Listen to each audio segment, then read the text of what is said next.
یا ایہا الناس اعبدوا ربکم، اے لوگو اپنے پروردگار کی عبادت کرو۔ یا ایہا الناس، لفظ الناس تمام لوگوں کو شامل ہے، چاہے مومن ہوں، منافق ہوں یا کافر ہوں۔ کفار کو خطاب ہے کہ توحید اختیار کرو، منافقین کو خطاب ہے کہ نفاق چھوڑ کر اخلاص پیدا کرو، اور گنہگار مسلمانوں کو خطاب ہے کہ گناہ اور نافرمانی سے باز آ جاؤ اور اطاعت اختیار کرو، اور متقین لوگوں کو خطاب ہے کہ اپنی اطاعت اور عبادت پر ہمیشہ قائم رہو اور اس میں ترقی کی کوشش کرتے رہو۔ الذی خلقکم والذین من قبلکم، اس پروردگار کی عبادت کرو جس نے تم کو پیدا کیا اور تم سے پہلے لوگوں کو پیدا کیا۔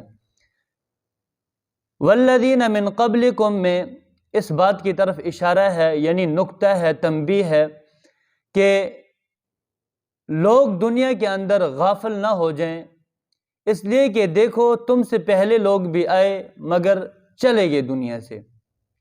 دنیا کے اندر کوئی نہیں رکا، لہٰذا تم نے بھی یہاں سے چلے جانا ہے، اس لیے ہمیشہ یہیں پر رہنے کی سوچ نہ رکھیں، اس لیے کہ آج اگر ہم ہیں تو کل نہیں ہوں گے۔ جس طرح سے ہم سے پہلے آباء و اجداد وہ دنیا میں تھے، آج نہیں ہیں، اسی طرح آج ہم ہیں تو کل ہم نہیں ہوں گے، اس لیے ہمیں غافل نہیں رہنا چاہیے آخرت سے، بلکہ آخرت کے لیے تیاری میں لگے رہنا چاہیے۔ علامہ ابن جوزی رحمۃ اللہ علیہ فرماتے ہیں کہ وہ شخص سب سے بڑا احمق اور بیوقوف ہے جو صرف موجودہ حالات پر نظر رکھے، نہ موجودہ حالات کے بدلنے کا تصور کرے اور نہ جو ہے وہ آئندہ پیش آنے والے حالات کو دل میں جگہ دے۔ جیسے انسان اپنی سلامتی پر مغرور ہو کر موت کے آنے کو بھول جاتا ہے، پھر اچانک موت آ جاتی ہے اور یہ پھر ہاتھ ملتے رہ جاتا ہے۔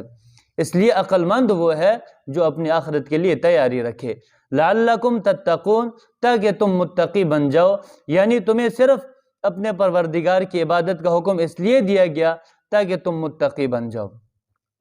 اس سے معلوم یہ ہوتا ہے